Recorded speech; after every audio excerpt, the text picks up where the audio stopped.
House for organizing this important side event, which highlights an area that is too often receives far less attention than what it deserves. Mental health is central to the overall well-being of individuals and communities. It is not just about treating illness. It is about creating the conditions where people can thrive. It's about belonging, identity, and hope. For indigenous peoples, mental health is deeply intertwined with our cultural practices, our languages, and our connection to the land. Mental health challenges among indigenous peoples in the Arctic cannot be separated from the broader context of historic injustices. Colonization, the dispossession of lands, forced assimilation policies, and the suppression of our languages and cultures have left deep scars. These are not merely historical facts. They are ongoing realities that shape the health and well-being of our communities today. Statistics tell part of the story. Indigenous peoples often have lower life expectancies, less access to health care, and higher rates of poverty compared to non-indigenous populations. Mental health challenges, especially among young men, are particularly concerning.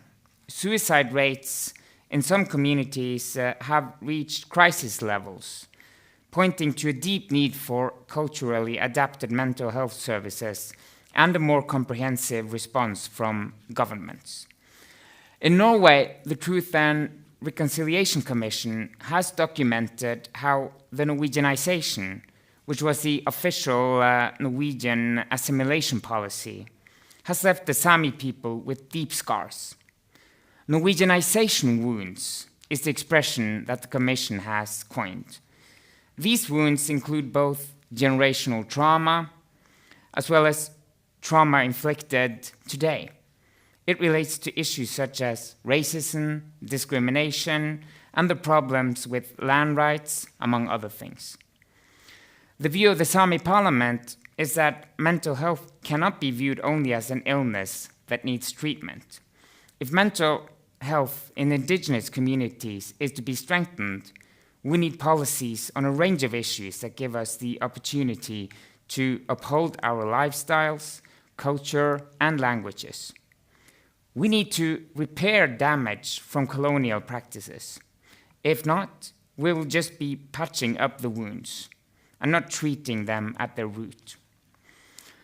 Thankfully, we do have good practices, both in terms of holistic approaches to mental health, as well as good treatment practices. Because we certainly do need good quality, customized treatment as well. Good practices matter because they show us what is possible. They give us models we can build on, adapt, and scale. We will be hearing some really good practices here today. One of them is SANKS, the Sami National Competence Center for Mental Health and Substance Use. Based in Norway, SANKS has demonstrated the power of culturally tailored mental health care.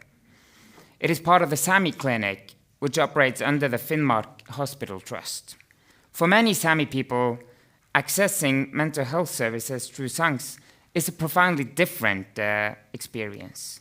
Here they can speak their own language, share their struggles within the context of their culture, and feel understood, not just as patients, but as members of a community with a rich cultural heritage. However, as much as SANKS has achieved, its potential is far greater. The Sami Parliament has consistently advocated for SANKS and the Sami Clinic to be nationally organized so that their vital services can reach all Sami people in Norway.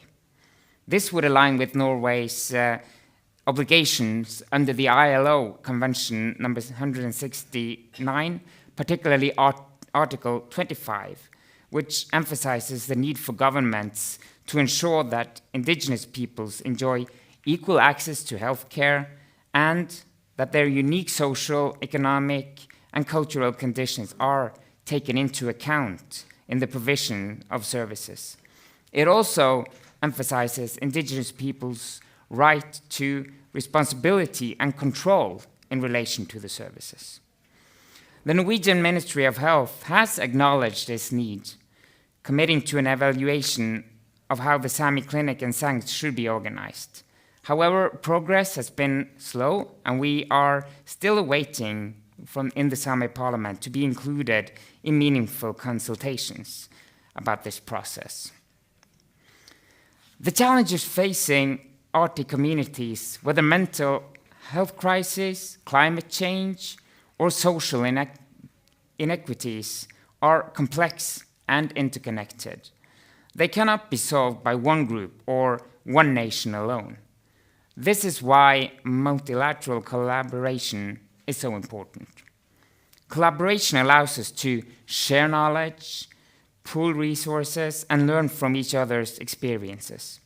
For example, we in Sápmi can learn from culturally adapted health initiatives in places like Canada, Alaska, and Greenland.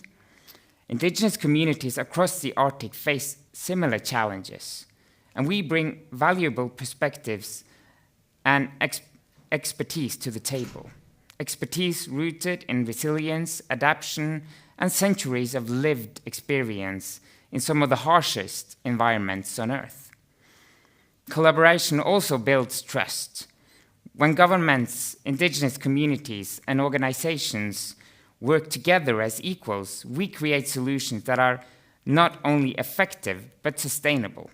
This is why it is so important to involve indigenous peoples in decision-making processes, whether it's about healthcare, climate change, or economic development. Without trust, even the best-intentioned policies will fall short. Addressing mental health in the Arctic is not just a question of services and programs. It's about justice, it's about rights, and it's about listening to the voices of those who have lived these experiences.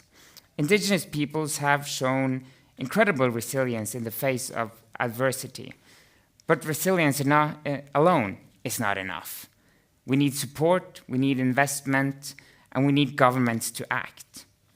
It is time to ensure that all indigenous peoples in the Arctic, regardless of where they live, have access to culturally tailored mental health services.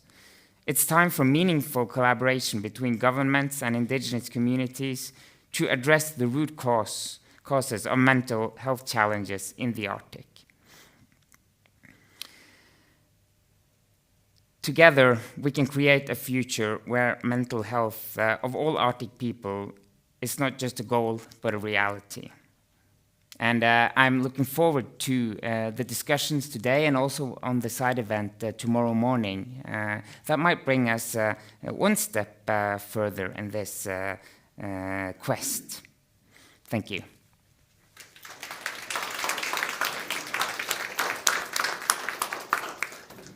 Thank you so much, Runa, for your interesting opening remarks.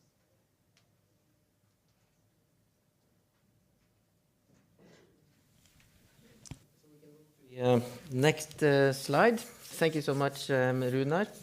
So today we're going to discuss mental health challenges in Arctic communities, and we're going to do this in a series of ways. First, we're going to hear success stories from policy and practice in this field.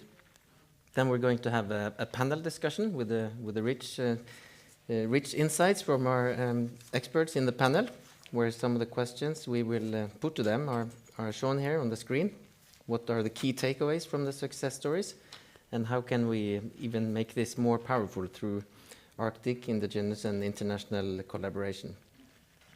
And we also have with us, or at least we have the intention to have with us some important listeners today. But I'm not sure if actually Irmelin is here. Irmelin is coming. She's going to join us soon. And the idea here is that we wanted to have some people in the audience who can listen from their perspective and then help connect this with a second session on mental health tomorrow. Because actually, when we were putting together this program, Siv, Martin and I, we felt there are actually so many stories to share and so much expertise that we weren't able to contain it all in one session.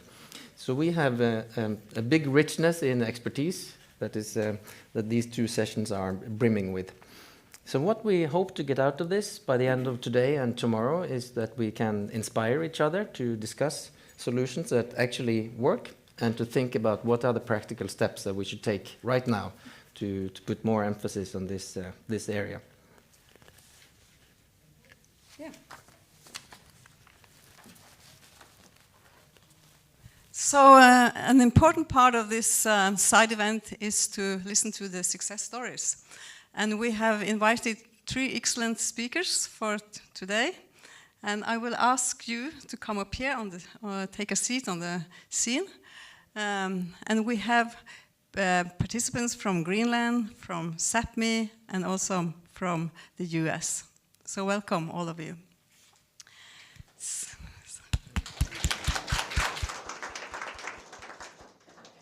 So the first speaker today is Malina Junge Jørgensen from Greenland. She is serving as the head of the division within Children's Developmental Division at the Social Affairs Agency in Greenland.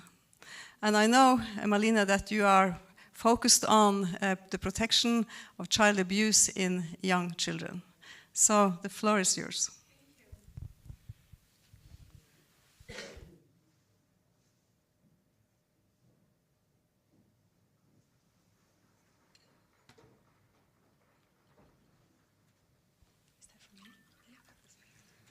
Thank you so much. Thank you for having me. I'm really honored to be here. I'm thrilled.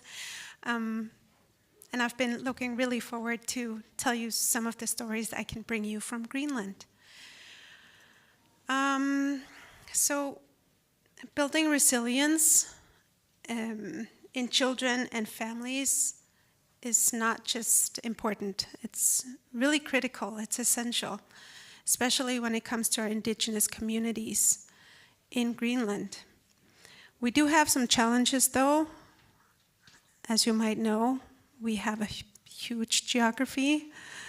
The infrastructure is difficult, and it's really hard to come about at times, especially in the wintertime. So that's a huge challenge. And on top of that, we also have limited resources, scarcity in terms of human capital. But today I will tell you some examples. I wish I could talk for hours and come with many examples, but I'll give you a few examples on how we've tried to tackle those issues and challenges that we face through collaboration and community involvement. So I will give you 2 stories that will highlight our efforts in strengthening mental health and how local and international partnerships have helped us in that way. In terms of our work in the agency and in my division, is our main work is early intervention. Before the challenges escalate, is to support families and parents. And we have this approach that we usually work by, and that is the first step is to listen to our stakeholders in terms of what is being needed in the communities. And from then on, after we've listened to these needs from, let's say, the municipalities or the healthcare sector or organizations and whatnot, the second step is to adapt our efforts according to these needs. And a central part of our work is involvement.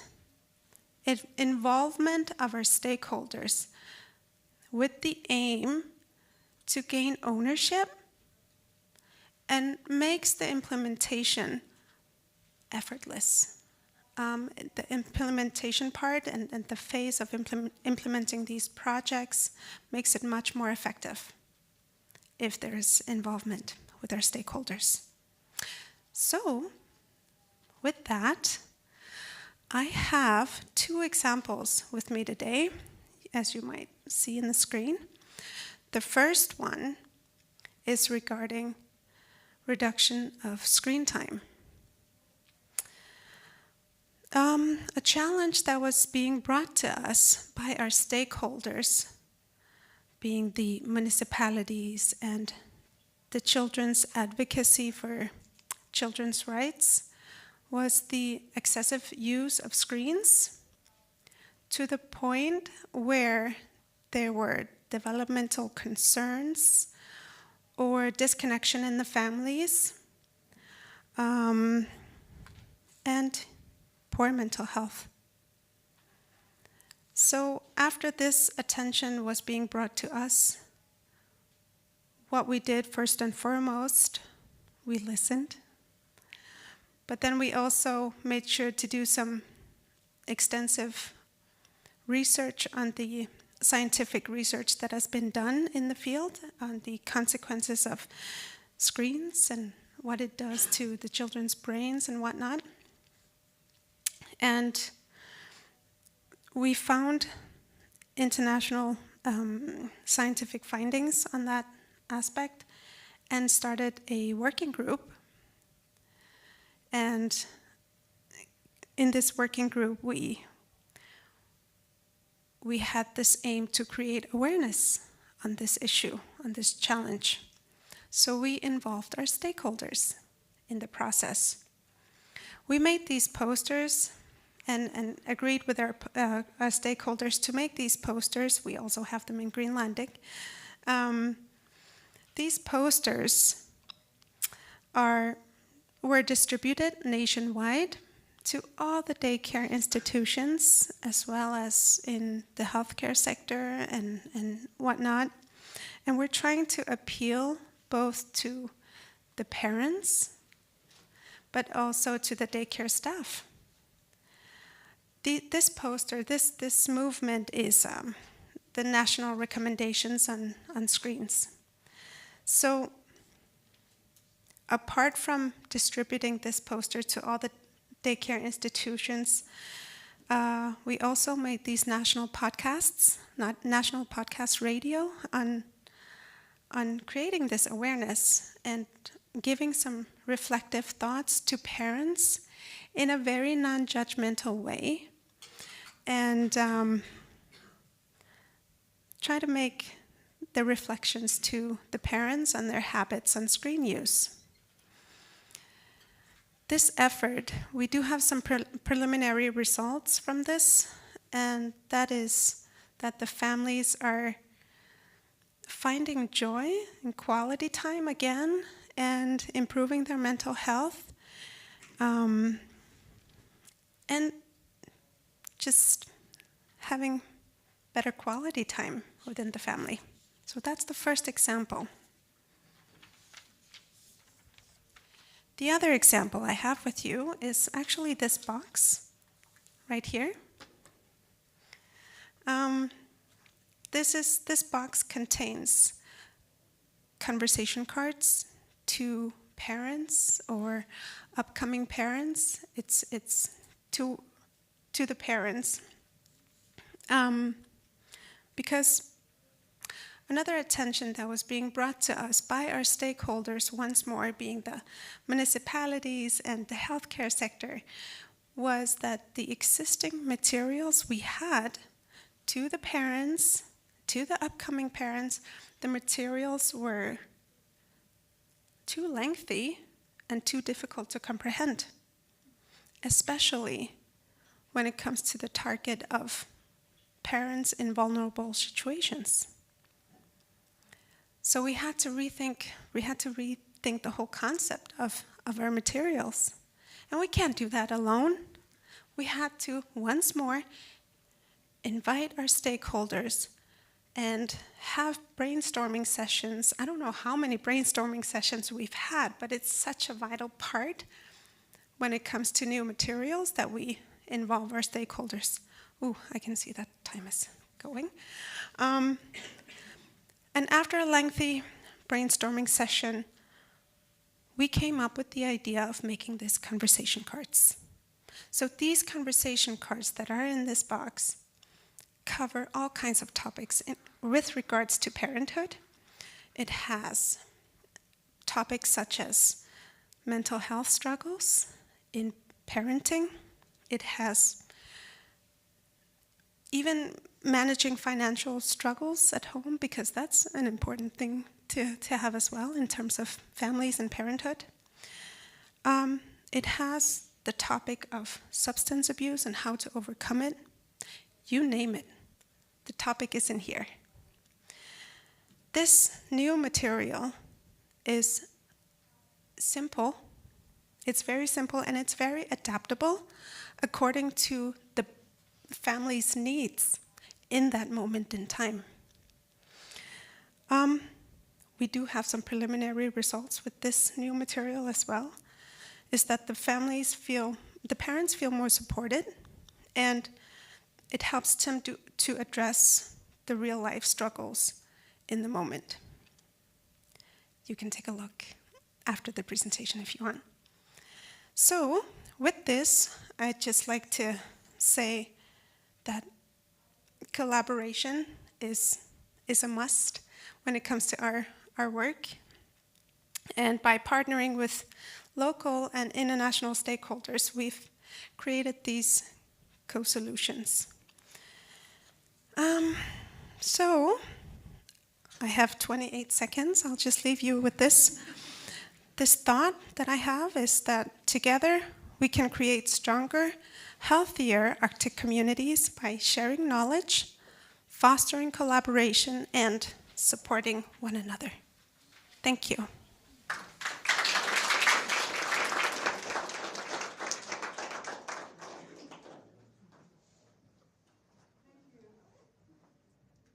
Thank you so much, Malina, for your interesting talk. The next speaker is Arnhild Zombie. She is a child and adolescent psychiatrist in Karasjok, in the heart of Sápmi. And she is also working as a senior doctor at the National Competence Center in Mental Health and Substance Abuse. So the floor is yours, Arnhild.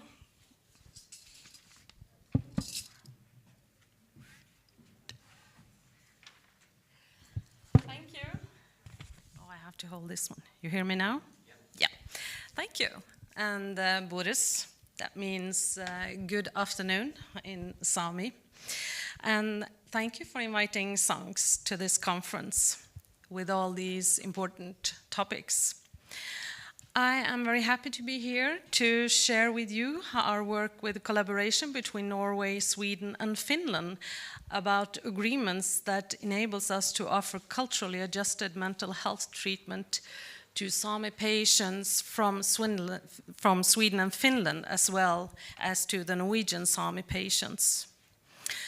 And I will start by exemplifying the needs or why Sanks wanted to work out some agreements, international agreements, by telling you a story about one of our patients.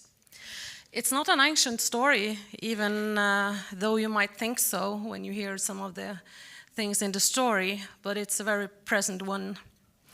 It's a story from my ward, where I work, my hospital ward. That's an inpatient ward for adolescents with a broad spectrum of mental health issues. This is about a 15-year-old Swedish girl, Sami girl, from a reindeer herding family. She was admitted to our ward for treatment for depression, dropout from school, self-harm, and suicide thoughts. She came with her father, and he stayed with her the whole time during the treatment.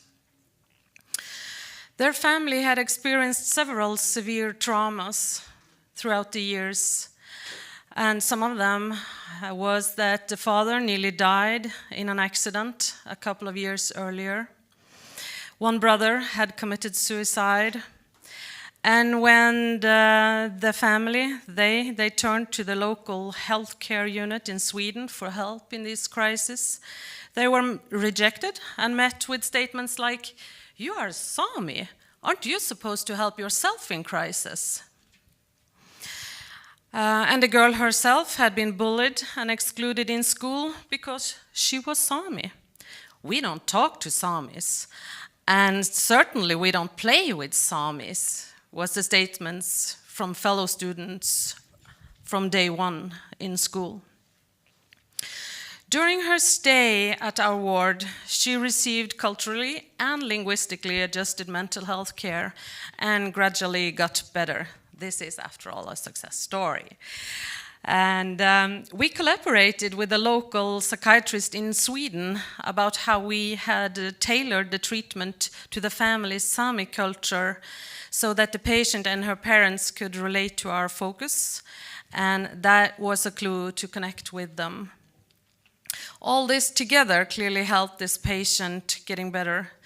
We also offered help to the parents and extended family so that the family as a whole could heal from their traumas and help their daughter, as we know how important the extended family is for the Sami people.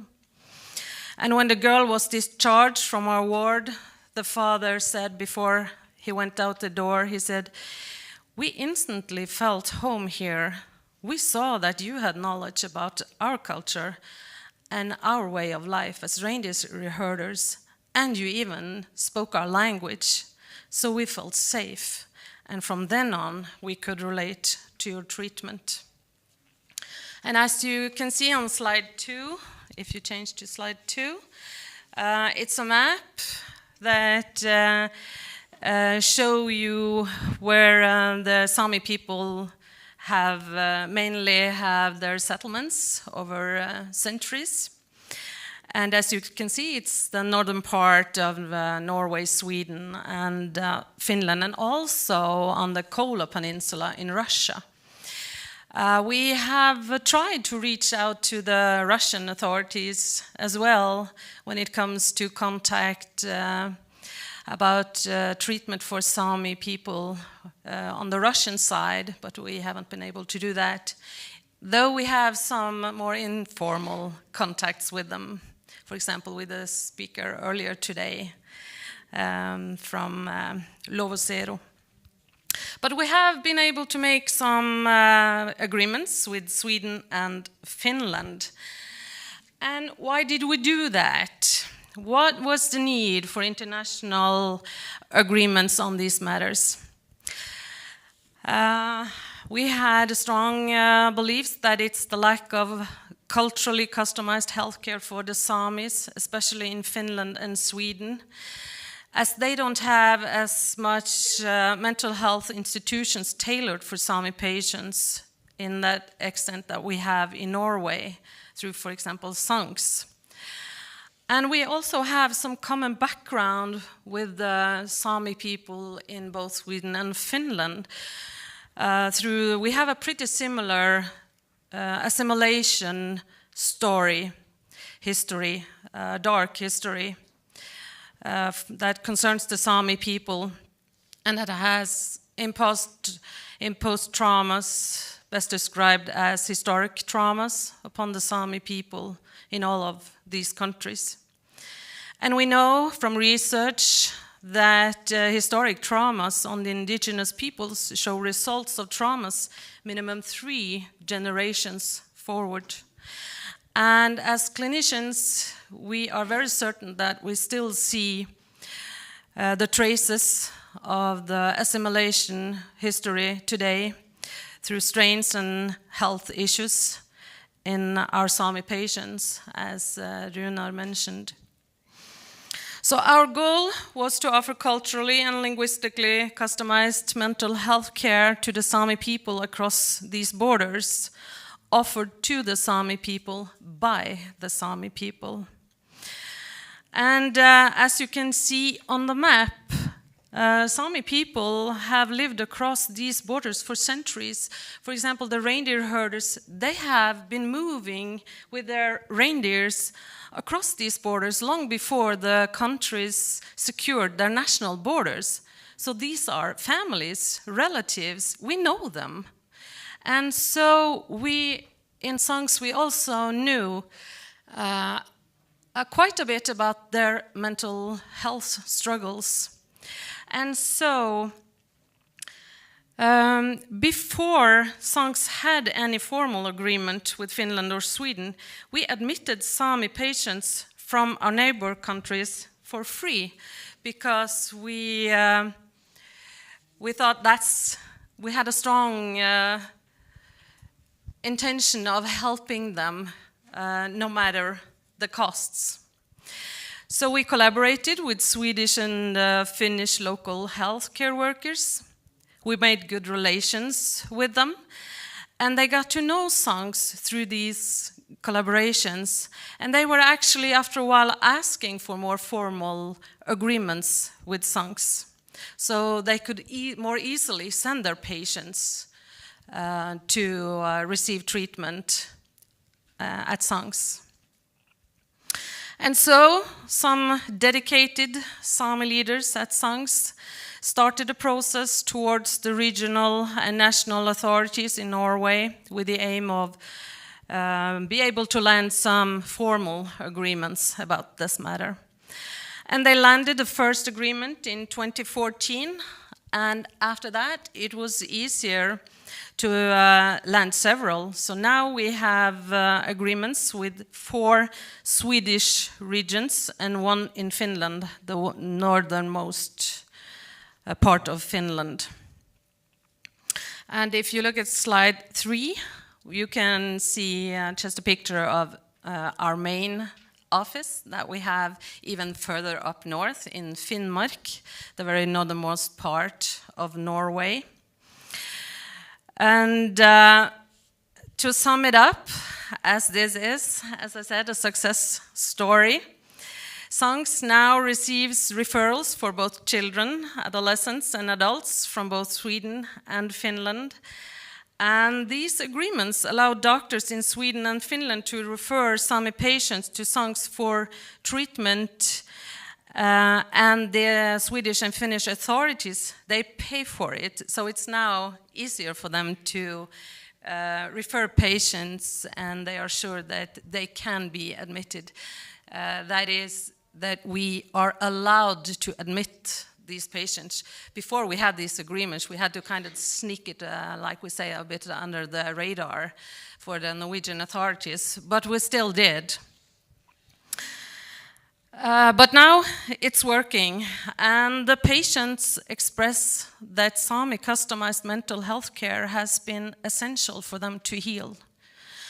And we have fought battles with rigid systems and opponents, and of course there is still room for improvements within these agreements, and there are still some challenges, but we do have some working agreements for giving mental health care and also for giving help for substance abuse for Sami patients across the borders.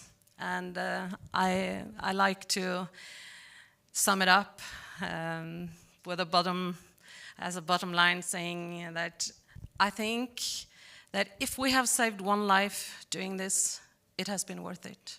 And I do think we have. Thank you.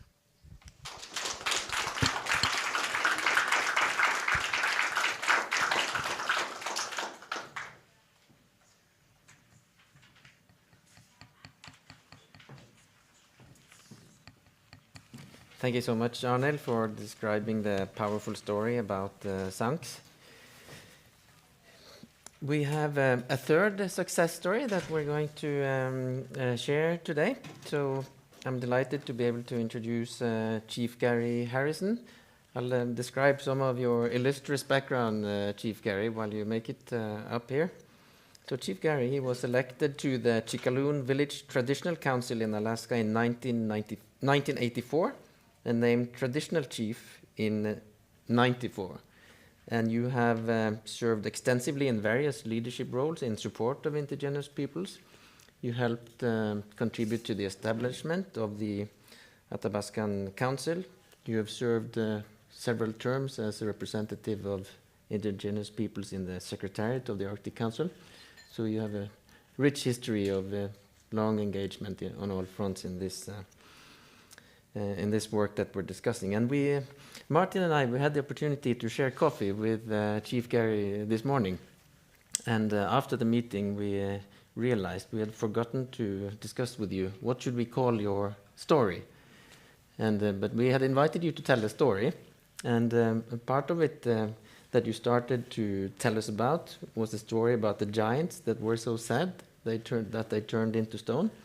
And the conversation transitioned into international collaboration and the Athabascan Council. And yeah, I think only Chief Gary can tell this story in a way that makes sense the way you did. So very much looking forward to your story. Is this on now? Willie Jan, and Sadokta, Kaska, Gary Harrison, Tolchina Len, Nadiniana. Hello, good day. I'm Chief Gary Harrison. I'm a Water Clan, and I'm from Chikaloon Village. One of the things that happened is how I became the chief was the elder women of our tribe chose me to be the chief. We're a matriarchal society, and which is part of the problem, because now we've got a patriarchal society that has basically taken over our land and resources, which is colonialization. And part of the thing is most people that are colonized in this day and age don't even realize it. And within their DNA is the historical trauma. A lot of them are upset and they don't even know why, but it's in their DNA is one of the reasons why. So we've got to figure out ways to try and combat this. And I think that some of our traditions are part of the ways to do it. My aunt, Katie Wade, who was our matriarch, we used to go to the prisons to try and see what we could do to help the prisoners. And some of them would get out and we'd try and help them when they were on the outside. And it turns out many of them just went back to prison. So we were thinking that maybe we need to try something new. So she started our school, the Yanida'a School. And Yanida'a means ancient stories. And what he was talking about was one of the ancient stories. And the reason for the school is because we wanted to start out when they were younger and not wait till they were old, because it was a little bit too late many times when they grew up. So we figured if we taught them some of our language, some of our culture, and try and combat some of the things that colonization does to people, and give them some of their own culture and stuff so that they could rely on their own self, and know a little bit about their self, so that when they went to public schools, because many of them after they left Yanida'a school, they went to public schools. And it turns out that when they got to the public schools, they were better students because they knew a little bit about who they were. And when the other kids would make fun of them, they would know a little bit more about how to combat that. Because many people understand that when you go to schools, the kids aren't very nice to you a lot of times.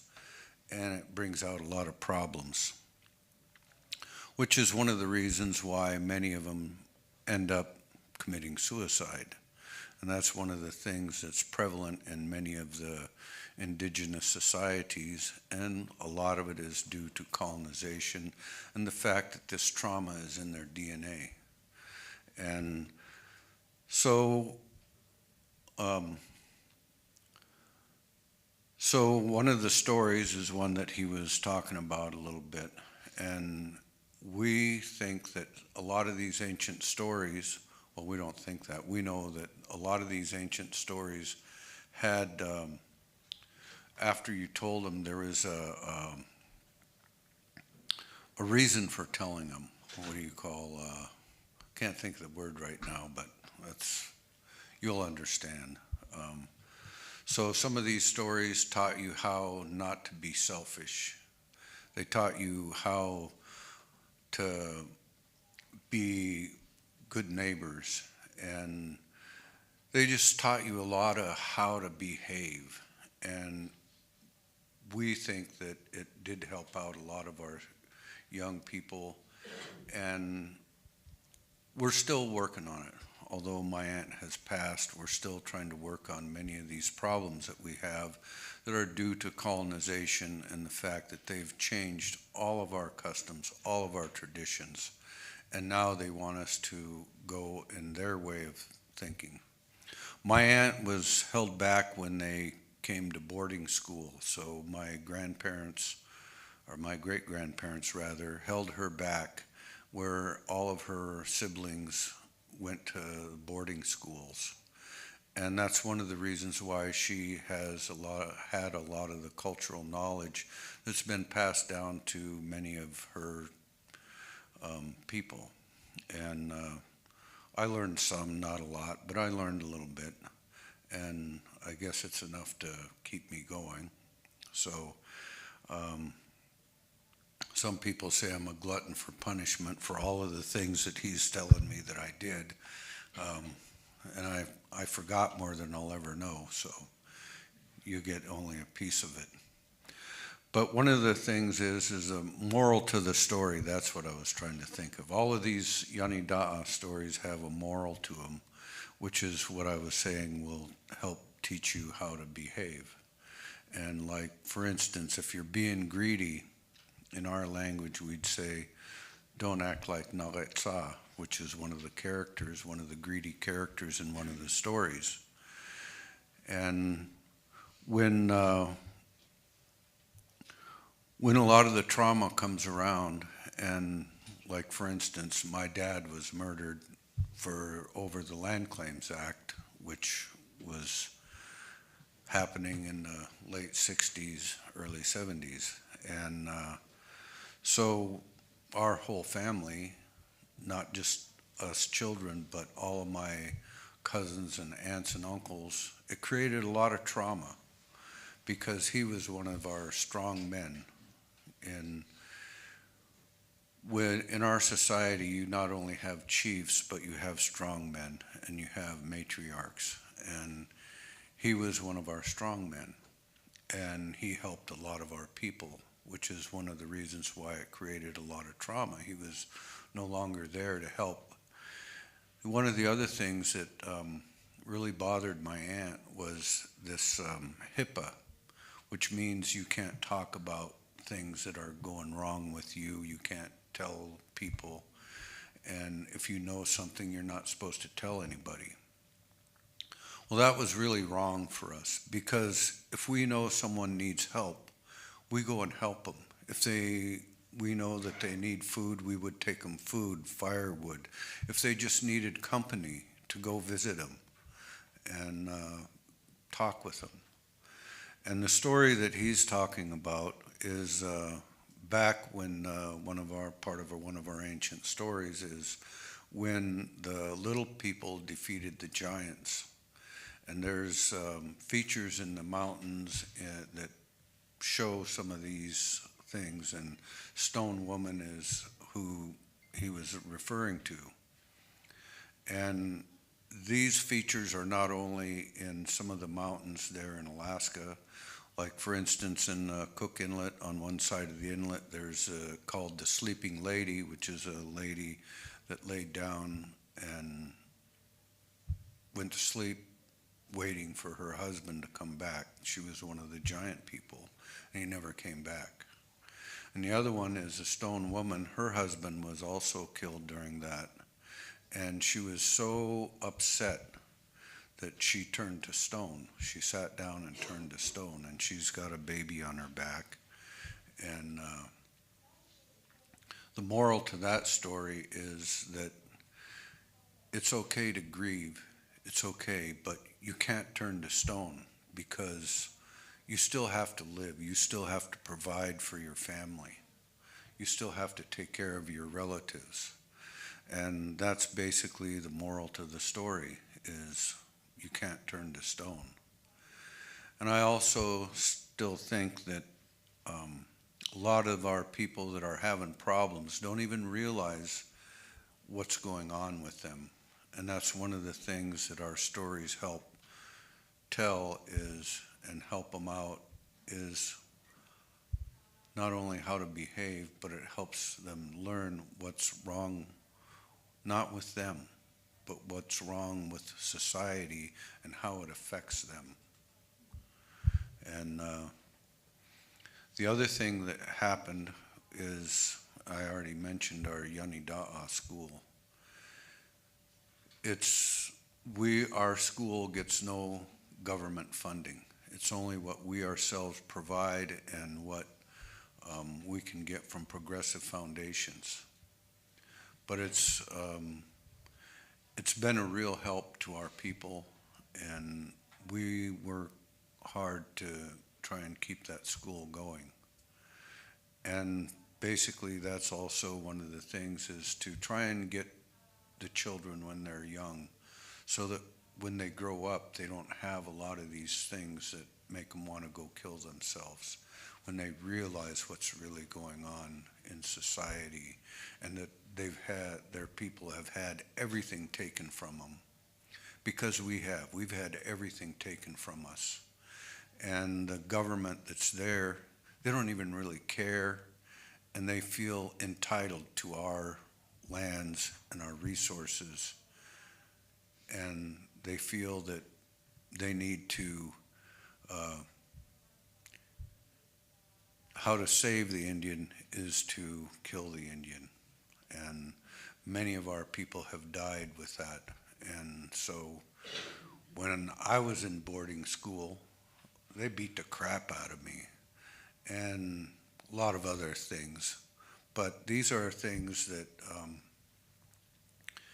you gotta kind of get over, and I think that our customs and traditions help with that. Thank you very much.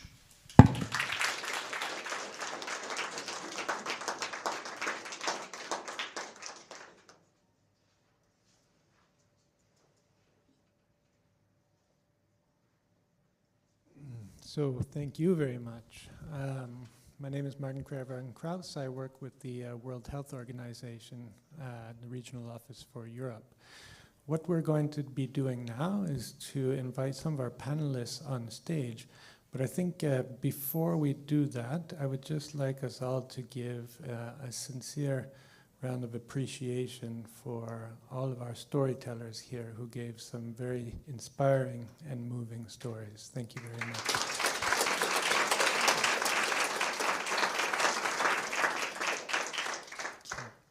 Ellen, while I'm introducing, could you add a chair to the lineup? So, we've invited 4 panelists here today with a very specific task, which has been to listen attentively to these stories in view of sharing with us some of the impressions, the lessons learned from their perspectives, and what they see these stories are telling us about the potential for amplifying such successes through international collaboration. So our first panelist, Runar, has already been introduced. So Runar, if I could invite you up to the stage. Thank you very much for agreeing to this. Okay, and then I'm going to introduce you, Paddy Bruns, the Secretary General of the Arctic Mayors Forum, which is a network of mayors of Arctic cities. Paddy brings with her extensive experience on Arctic matters, but what is specifically interesting about her here today is the fact that we know that so much can be done on mental health at the municipal level, at the community level. And therefore, we thought it would be super interesting to have you with us here today, Paddy, to hear your what resonates for you in these stories. So thank you a lot for coming. Okay, and then our next panelist is Sarah Cox, who needs no introduction in this forum, heavily involved in the Sustainable Development Working Group. But I do have your title here in my notes, and it's quite a long title, so it's an achievement that I would like to at least try to say it here for everyone. So Sarah is the Director of International Circumpolar and Intergovernmental Relations at Crown Indigenous Relations and Northern Affairs Canada. Here she is, Sarah Cox, everyone. Okay, thanks a lot, Sarah, for agreeing to join.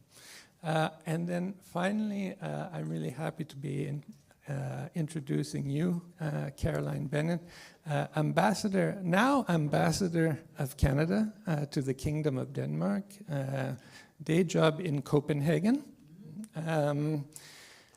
Caroline comes to this job after an extensive career in both policy, politics, and health, and also clinical practice. Caroline, before going into politics, had her own practice, primary care practice. Caroline has led 3 different ministries in Canada and therefore participated in many both national and international discussions of this sort. And Caroline has also been instrumental in the Truth and Reconciliation process in Canada. So thank you very much, Caroline, for agreeing to join us here today.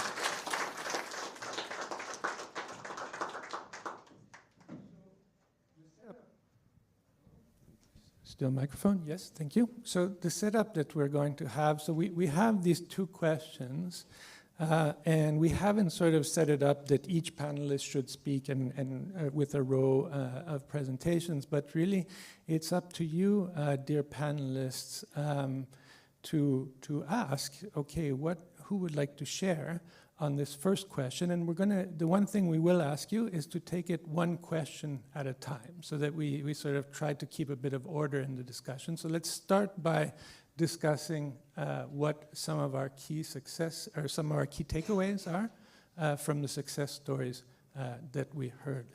And would you like to moderate this one, or should I? I go ahead? Okay, thanks. Okay, so, and I have a second mic here, and we're going to ask you to pass the mic along to yourselves, and then just ask for it when you would like it. And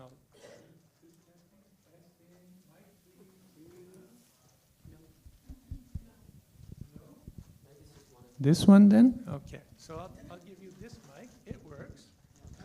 And who would like to start? Now, Caroline, you got the baton. Yeah, well, I'd like to start by just thanking Runar for the beautiful opening and welcoming us to the heartland of the Sami people.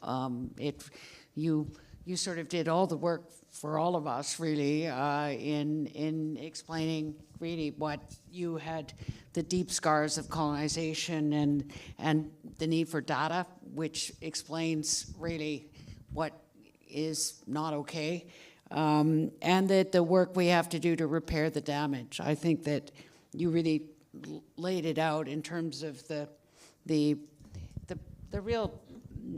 effects of colonization and people, as we've heard on other panelists, not knowing who they are, or even being ashamed of who they are, and how that the lack of attachment to the land, or to really not have the skills anymore that were there generations before. And I think what we heard from all the panelists was that colonization, racism, is the basis of what needs to change, and that we have to accept that that if people aren't proud of who they are, then all health decisions end up really not as good as they can be. And I think what Gary told us about getting back to Yani Daha and what we've known, I think, across when people get out on the land and are good at get their skills back, and that is certainly what we've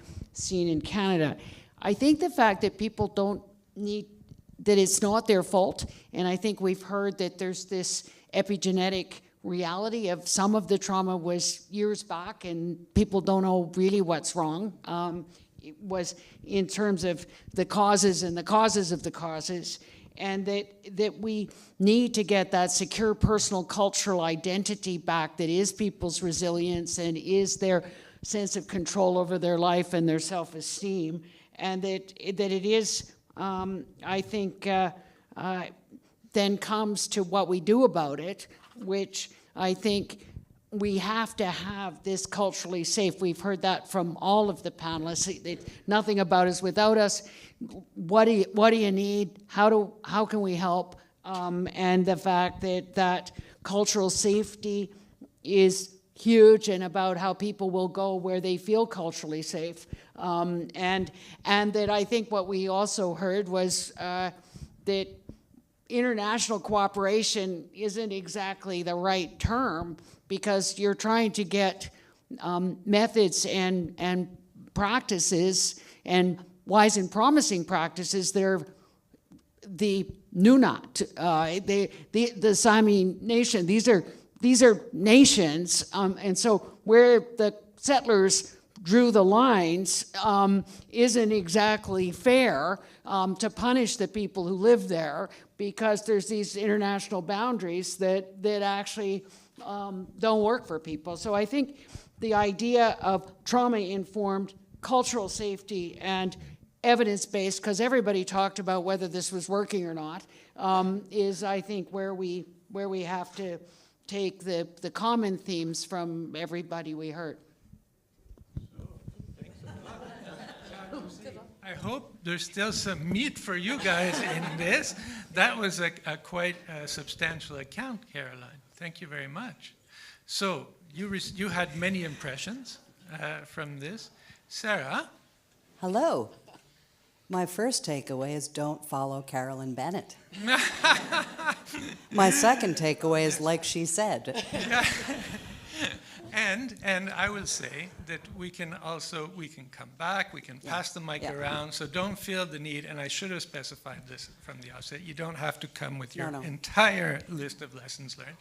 But yeah, what left an impression on you? Yeah, I mean, from Canada, so very clear to me, and maybe we should have takeaways that are positive, but my first two takeaways are colonialism, and historical trauma. And we can't get away from that anywhere. It's such a profound driver for a lot of what we see in terms of mental health or mental well-being. What I heard that seemed to me were fairly common across the three stories, and thank you for those, they were wonderful. I want a thing of those cards. They're needed in Canada. We got to bring those home. So everybody had sort of a people focus. Who are we working with, and where are they from? Really thinking a lot about how do we mitigate, how do we annihilate colonial impacts. Also getting rid of people outside the community, the sort of historical approach, you're outside the community, you know best. You don't know best, as Carolyn said, and as just slight different version, nothing about the North without the North. We all know it now. It is a ground rule, utterly appropriate. I heard people focus from everyone, a lot of sort of listen and adapt to your audience. Who are you working with? Who are you partnering with? Working together, adapt and take action. And also Indigenous knowledge and culture is critical in terms of finding something that's worthwhile and effective for the people that we're working with. Okay, thank you very much, Sarah. Well done. Patty? And now I get to follow Carolyn and Sarah, and Bruno. So tough acts to follow. So I'm going to say yes and to everything that's been said, and also thank you for sharing your stories. Every time I hear Chief Gary speak, I learned something new about him, and I'm always incredibly grateful for the knowledge that you have shared with me over the 2 decades or more that we've known each other. So thank you for that. I'm going to pick up on some really practical things that I heard. Early intervention is key. And this is something that we heard a lot about over the weekend at the Arctic Youth Conference. I heard the comment many times there that, you know, we had to be 18 or older to get into the conference. What about the 12 to 18-year-olds who also probably have a lot of really coherent and really important things to say, and then even earlier than that early childhood intervention. So that was really poignant for me. Safe spaces that are culturally appropriate, and I also think that we need to continue to talk about funding that is sustainable and long-term, so that the people who are doing the practicing and doing and delivering these services actually have the time and space to think and strategically plan, and not constantly be worried about where the dollars come for the next round of programming. So I think I'll leave it at that. Okay, great. Thanks a lot, Patty. Thanks a lot. Runa? Thank you. And thank you, first of all, to both Malina Arnhill and Chief Gary Harrison for 3 very good examples of good practices that at the same time, I feel, tell the story of why it is so important to have these culturally adapted and customized treatments. And at the same time, I'm feeling that we need that everyone knows this, because my experience is that there is not an understanding at every level of government that this is that it is important. So for instance, here in Norway, I feel that on a municipal level, for instance, every municipality should have heard these 3 great examples, and so that we can be able to implement the idea that nothing about us without us. Because I'm afraid, I don't think that everyone knows this. Of course, maybe everyone who's been to Arctic Frontiers and and these kind of discussions. But it's a reminder that we still need to do something about it. And I think that maybe that is where international cooperation comes in. That we can that the national governments can help remind each other. Yeah. And that's actually a great segue to our next question, which is, what is the potential to amplify these successes through international collaboration? And there are certainly, lots of reflections shared also there. I will, rather than handing it over to anyone in specific, I will ask who would like to take the talking piece.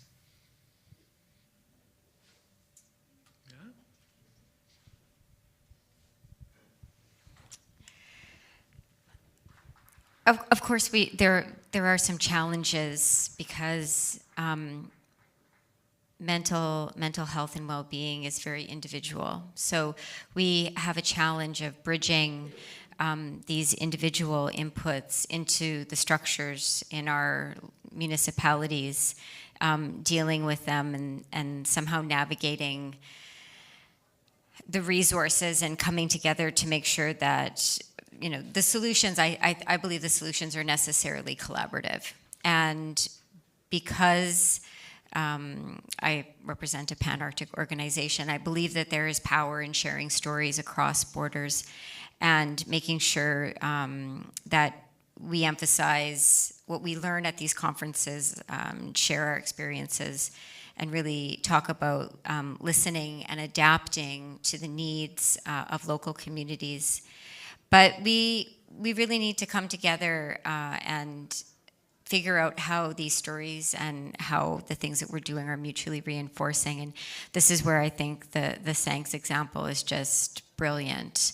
And one of the things that you mentioned, Arnhild, was that you had to fly under the radar at first. You had to ask for forgiveness rather than permission. And I think that we need to dismantle some of those structures so that we can forge ahead and be brave with some of the things that we know need to happen in municipalities. So I think that, you know, we can set a precedent in the international arena that and demonstrate that we can signal the priorities and fight some of the limitations, and that we are stronger when we work together. So I'll pass it over. I'd like to actually hear what Sarah has to say, because she's worked in this space for so long. So yeah, I actually want to hear what you have to say, Sarah. There you go. Thanks, Patty. Really appreciate that. Everything she said. But I guess I would like to, like, all of these beautiful stories are completely applicable across borders, all of them. And the question comes back to what you mentioned, funding, communication, what are the vehicles to share this information, how do we do it? And I don't think there is certainly not a lack of organizations where we can do this. I mean, Chief Gary, other people, Arctic Council, very, very good venue, 8 member states, 6 Indigenous organizations sit at that table.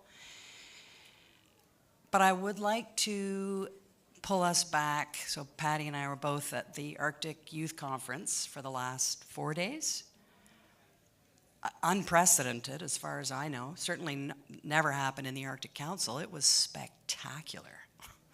And I don't know why I'm always surprised. I'm always surprised at how rich the conversations are about so many things that are so sensitive, moving, impactful.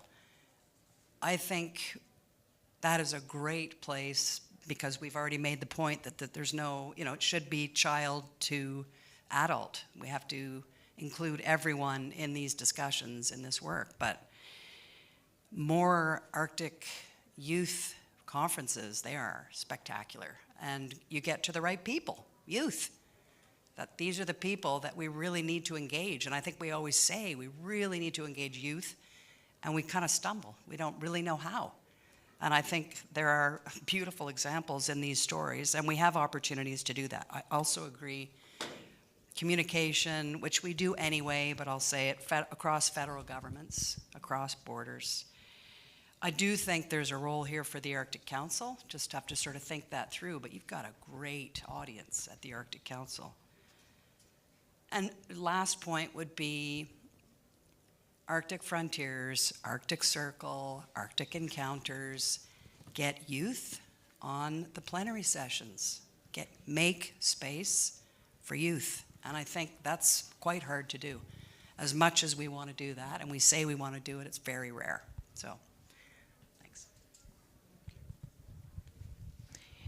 So I will say that the governments need to listen and adapt and break through the we fund this and we don't fund that.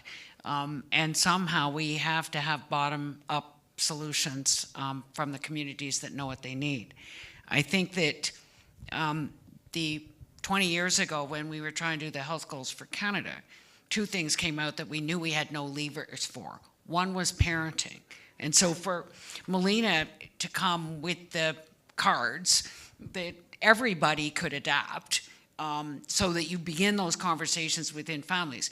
What happened on parenting in Canada was the residential schools meant no one knew how to parent. And so it was communities that had the worst suicide rate in the world, like Helsik First Nation. The elders decided to bring in experts on parenting and on communication, and not that sort of put-down championships of the world, which the parents had learned at residential school about bullying and about mean people, and positive communication. So I think and the fact that to deal with screen time, you need effective parenting, or kids will get around it. So you know, I was really taken by that as something that could just be scaled up. Also, I think the whole the sense of belonging piece and the fact that we have to have, like, culture used to be something that if you had a little bit of time for it, but we didn't fund that in Indigenous services. That was something, if there was a little bit of money left over, instead of understanding that from early learning in childhood to actually build culture into the curricula, we should be able to show that that actually works, and that you can't have mental health treatment programs that aren't culturally safe. I have a friend who was in the Picton farm and in deep trauma therapy, one of the biggest inpatient places in Toronto. I drove to Guelph to take her to the ribbon skirt making workshop in town because she was getting absolutely nothing there that was culturally safe. And it just makes you sad that we're wasting all this time and money to sometimes hurt people rather than do the things that are evidence-based, whether that's on the land or whatever. So I guess that sense of belonging piece is huge, and that pride, and it's not, the white saviors aren't going to do this, and they are really, really problematic. If I could just allow myself to pick up on one of those points, Caroline, this sense of belonging piece, I think obviously it applies to cultural identity and the well-being benefits of that. But I think that the question of how can international collaboration help this, it's also about a sense of belonging to a community of change makers, of people who are trying to usher in change and to improve things. Angel and I were talking about the fact that many of these good examples are carried forward by champions. And those of us who have been in that role know that that can be a bit of a lonely place, and there's many ups and downs. And it can make such a difference to have a community to come back to, and a community in the broad sense of like-minded champions who are trying stuff at home, who are trying to make a difference, who are hitting roadblocks, who are finding ways to overcome them, and to say, hey, yeah, how'd it work out for you? Yeah, okay, yeah. Well, let's go. Let's try this. I think that's for me, one of the other ways in which international collaboration can help is that creating this sense of belonging to a community of change makers who are trying to make a difference and who can... But also shining a light on these great things we just heard this afternoon. Yeah. Yeah, that's absolutely right. And I think also one of my takeaways is that it's obvious that we can't rely on the national governments or the majorities to come in with a solution, because it rarely works. And the examples show us that. In the Sank's example, it shows that you need the Sami therapists who know both the language and the culture. And in the Chikaloon village example, it's obvious that in order to find the strength in your culture, you actually need to do the job yourself, to hold yourself up. And the same can be said, I guess, for the Greenlandic example. So what can we take from this? Well, it's obvious. We already touched upon it. We need to empower the communities to actually do the job. And what do we need then? Well, we need both systems, laws and systems that allow us to do it, and we need funding. That's obvious. And so what can we do on a political level? I think the Arctic Council is a good place where if the governments in the Arctic could agree that they will do whatever they can to empower the communities. Then that would be obviously be a step. And I know that we're going to hear tomorrow about an initiative that the Sami Council is working on in coordinating the indigenous organizations under the Arctic Council. So I think that that side event in the morning will also be taking us a step further in this conversation. Thank you. So thank you very much. So thank you very much, dear panelists, for these reflections. Now we're going to briefly come back to our storytellers. There's something unique about having a chance to tell your story, a story that's really dear to you. Having clever and passionate people mirror back what have they heard, what impressions did this make, and then being able to think for yourself, okay, what impressions does this make on me? So I think I'm going to invite you, Malina, to just share with us briefly how did this feel? Thank you for the inspiration.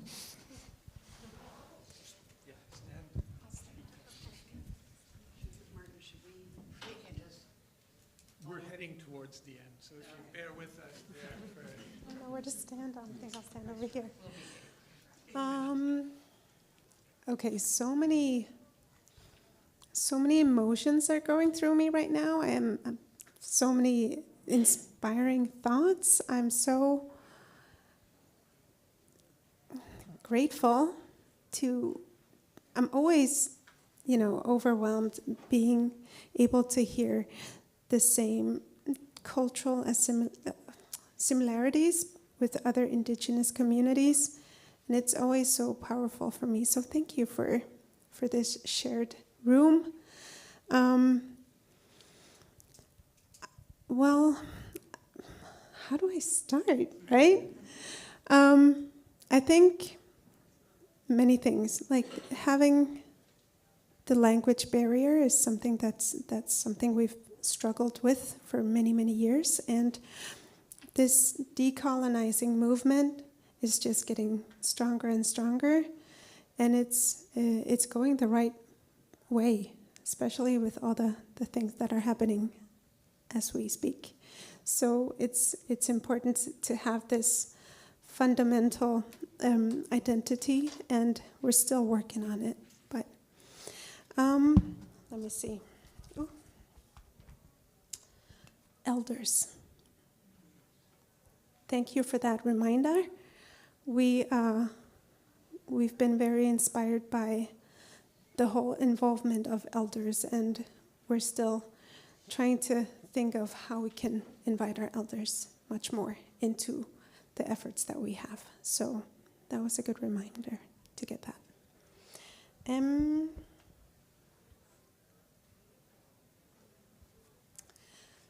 I don't have much more to say other than the fact that we have our government of Greenland that gives us the framework of our work that we do on a daily basis, which means that we work with our culture, central part of our identity, and speaking our language. It makes our efforts much more meaningful to the communities. Okay. Yeah, thank you. Koenak.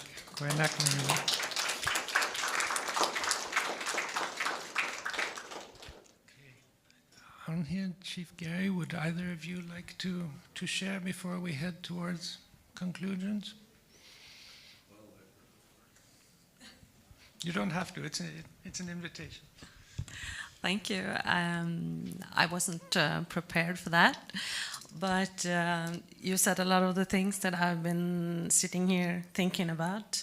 It's a huge inspiration to listen to you, and the span between how do we have to remember the kids, and we as well need to acknowledge more the history of the elders.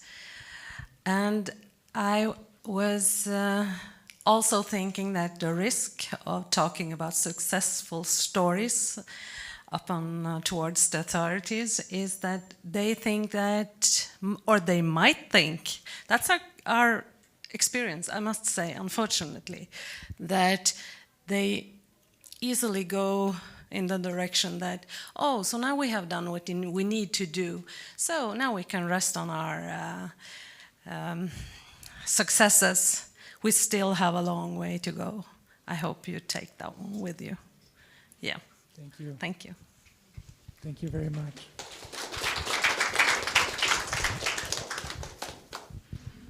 Well, one of the things I think is education. We not only need to educate ourselves, but we also need to educate the non-Indigenous population that is there. Many of them don't even know from their history what really happened. For instance, not many people know that the United States is built on genocide. It genocided a whole continent. And what they did in what we call the lower 48, it took 400 years. What they did in Alaska, it took less than 100. So they've learned how to colonize very well. And that's one of the things that's really hard for us to combat is the colonization that's there, the mental attitude of that it's their right, this manifest destiny garbage. It's just not right. And there's so many of them that just think so. I mean, you take a look at, for instance, Trump. Many people know who he is. He's against immigrants. Well, what is he? Where did he come from? He's come from an immigrant family. So I don't really understand how some of these people come into their thoughts with these things. And education, I think, is still, we need to educate ourselves even more. I'm not an educated person, by the way. I didn't finish school, which is a big problem to me in many cases because I don't write. It's hard for me to even use IT because you got to have everything right. And I don't know how to do that. So this new world is very hard for some of us, but others, now the kids right now, that's what they do. And, you know, for them to work on my phone or my iPad or my computer, I always got to get some help. So even I need a lot more education, but it also, I think that I might have a mental block against it too. So, because I've taken spelling classes and all of that, and it just doesn't stick. And I'm not sure exactly why, but I think that education on all fronts, and not just in math and arithmetic and things, but social education. That's one of the things that they don't teach much in school anymore is a social education. For instance, in our school, we taught reading, writing, arithmetic, social studies, science. But when they would be studying a certain country or a certain culture in social studies, my son, my oldest son, is a chef. He would cook food from that culture or that country. And that helps a little bit too, because then they start understanding a little bit more. Because food is one of the major things, and how each one of us prepare our food comes from culture many times. It comes from culture, because that's how our people lived, you know. And nowadays, for instance, hunting, there's not much left to hunt. They basically hunted everything. And when we have to compete with who's out there now, we should have a set aside. Because now it's, you know, we get what's left over. Fishing is the same way. We get what's left over. And which brings me, don't eat trawler fish. Thank you. Thanks, J.P., and thanks a lot for taking the prompt. I had the impossible task of reacting to the blinking lights down here. It's time to wrap up this session now. Of course, I have to respond immediately to the prompt from Arnhild. That I think we can all agree we're not where we want to be yet. Even though we've shared some success stories tonight, there's a long way to go, and we will continue on that journey tomorrow morning, as Runar said, 8:30 at Havneterminalen. So hope to see all of you there, where we'll take this discussion forward. But first, let me, on behalf of Siv and Martin, thank all the panelists and the speakers. You've been absolutely wonderful. I think we should also allow ourselves to some gratitude for the audience who've been engaged during this whole event, and also Arctic Frontiers have been extremely accommodating with all the late-stage changes. And thank you to Solfrid, Elida, and Kimberly, everyone who's contributed to this. Thank you so much.